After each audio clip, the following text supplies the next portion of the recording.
Right. So as I promised last week that today we will go for a descriptive analysis.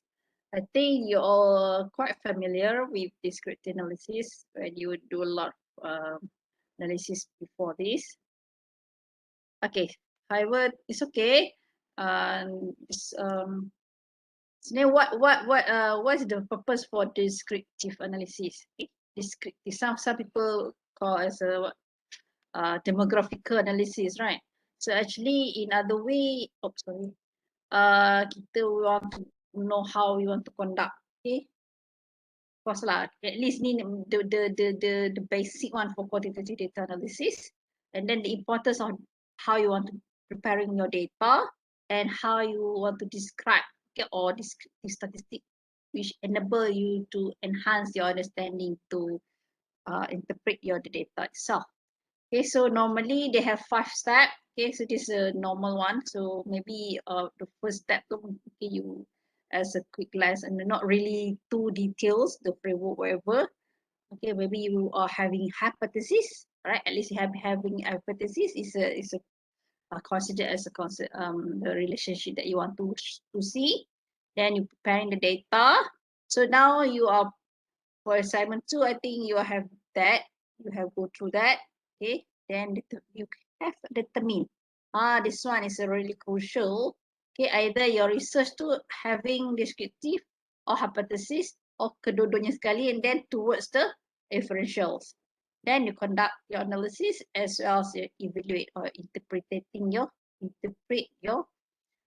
data, your analysis or your from the SPSS or Excels, and either is and then if you have hypothesis you want to accept or not, you reject or not, and is how you want to make it your data to your analysis to meaningful. Okay, so that's why some people will say that quantitative can be manipulating. Okay, you can manipulate your result. Okay, if macam tak comel, you can make it beautiful, for example. So it's really Fazhan joined us.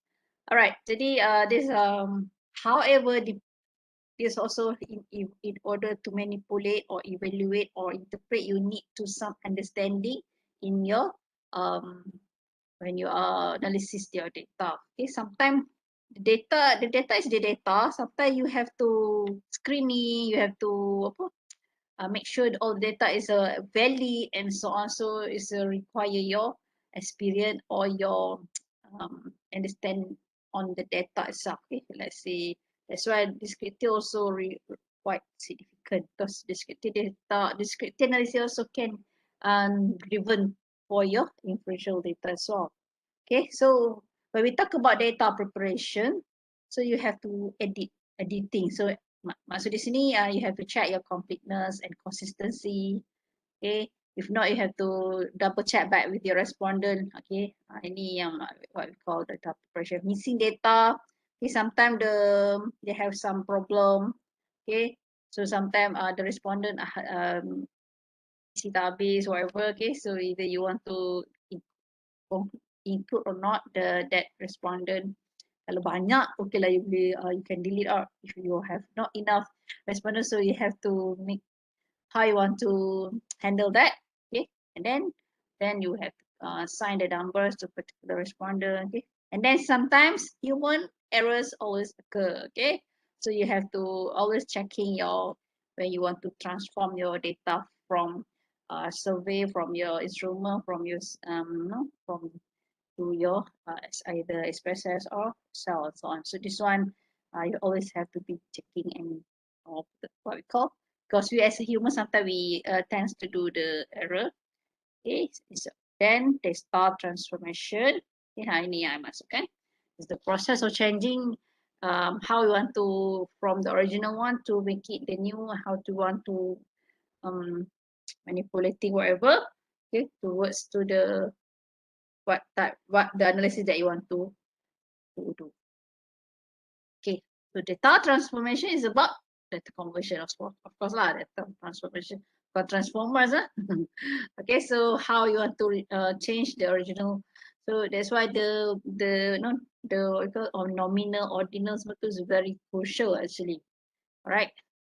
to ensure all this stuff lah. Okay, so make sure that we want to make it more appropriate the variables and how.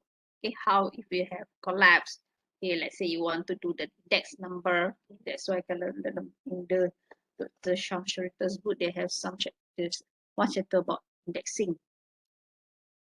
Okay, ni let's say for example, let's say you want to submit your scores. Okay, ini let's say you want to see the what we call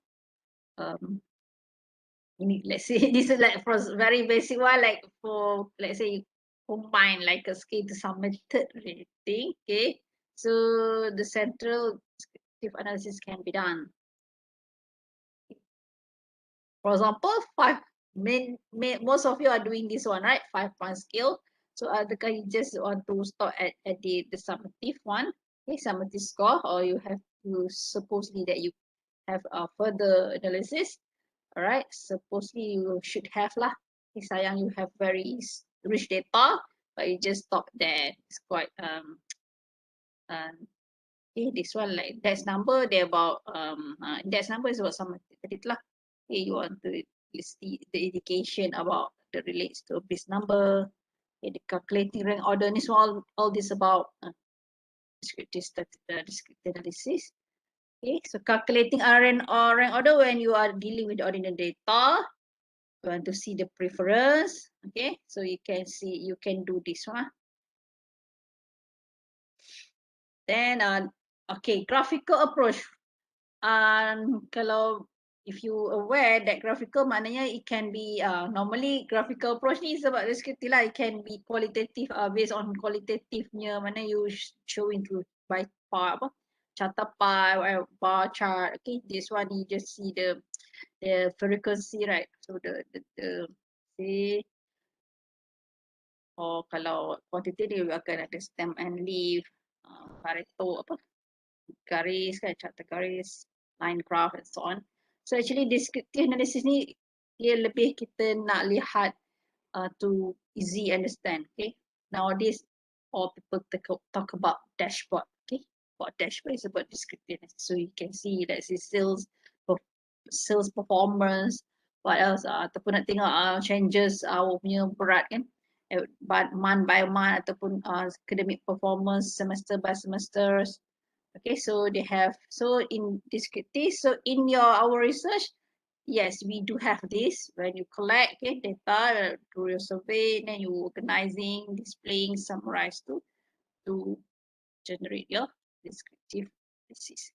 All right, so did you have this one lah? I mean, what I just mentioned just now.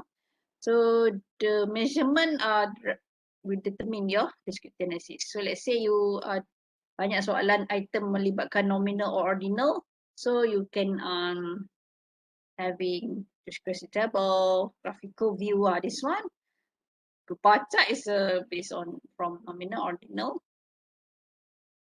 and as well as central tendency, which about median, mode, or percentile. Percentile percentage.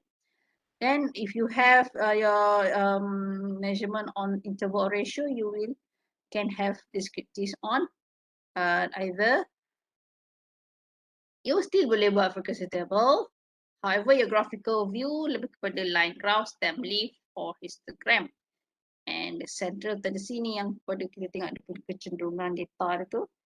Either we can have mean, mode, variance, standard deviation, box plot, as well as skewness. Alright, so kadang-kadang I think mainly my students are doing all this stuff. Okay, so mana dia orang all this stuff, that's it. Actually, ini macam first stage lah. Okay, we cannot first stage tapi bukan semua lah, mana yang related lah, yang bersesuaian, appropriate for you with your research. Okay, this one frequency table. Okay, so we have category. Category itulah dia punya. The category itself is the nominal or ordinal lah. Okay.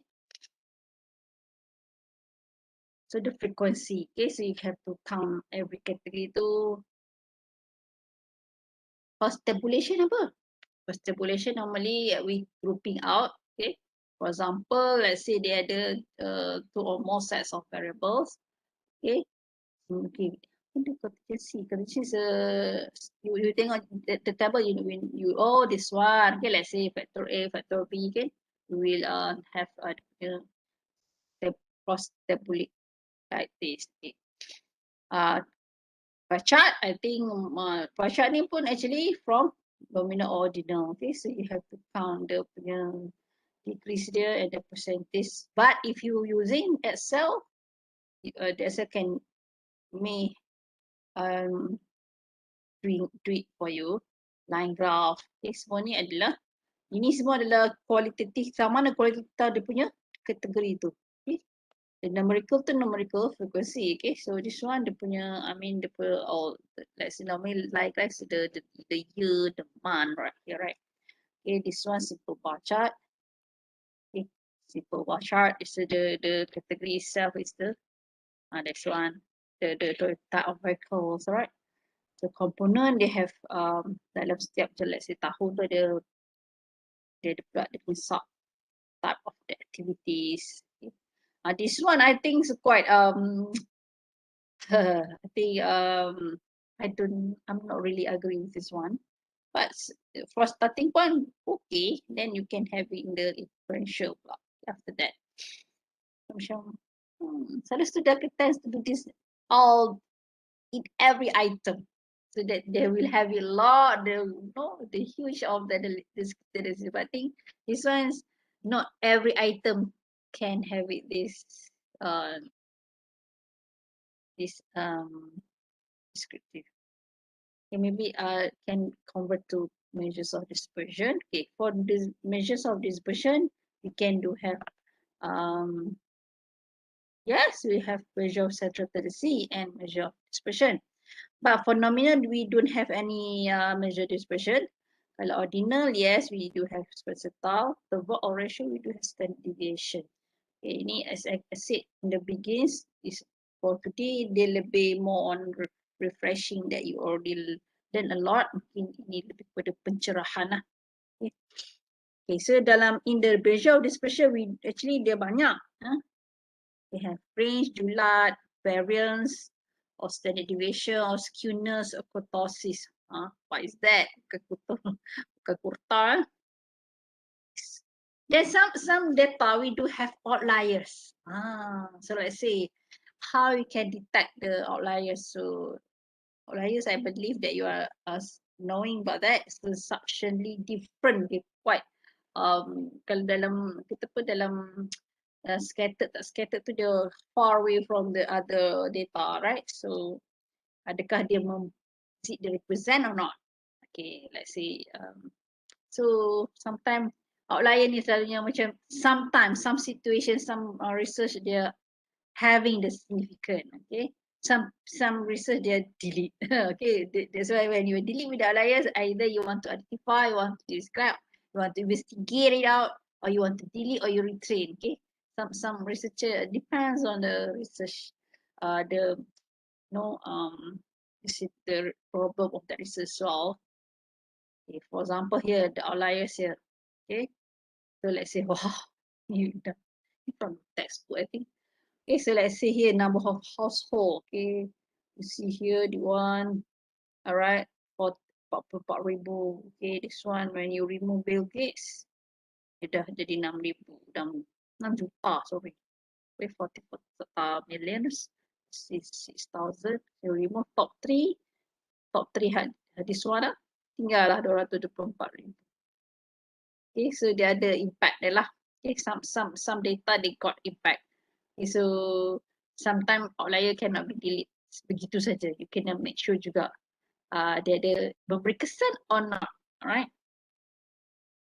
Okay, so that's why you have to understand lah the all these types of interpretation, the terms or the function or whatever, like let's say outliers, or whatever. Sometimes in the quantitative kita sometimes you just follow the data or the result that obtained from the SPSS and because of that you cannot justify like that. You have to know the behind of the scene of why you get that result. Okay, so that's why sometimes the researcher are doing manipulate out. Okay, can manipulate lah. So actually the interpretation ni actually more on inferences. So that's why you better you have inferential statistic. I mean, sebaik-baiknya the what I'm saying just now, you have to do the inferential statistic. Make sure because to utilize what you have learned from the previous, from some of the subjects are related with this can help you in this research. Okay, and as well as you can concerning the meaning and implications of a research investigation.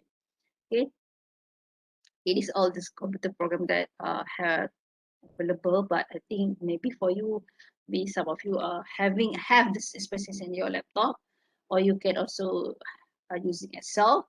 Okay, SAS. Okay, SAS ni enterprise SAS stat and so I don't think quite familiar in our school. Okay, that's all. Thank you.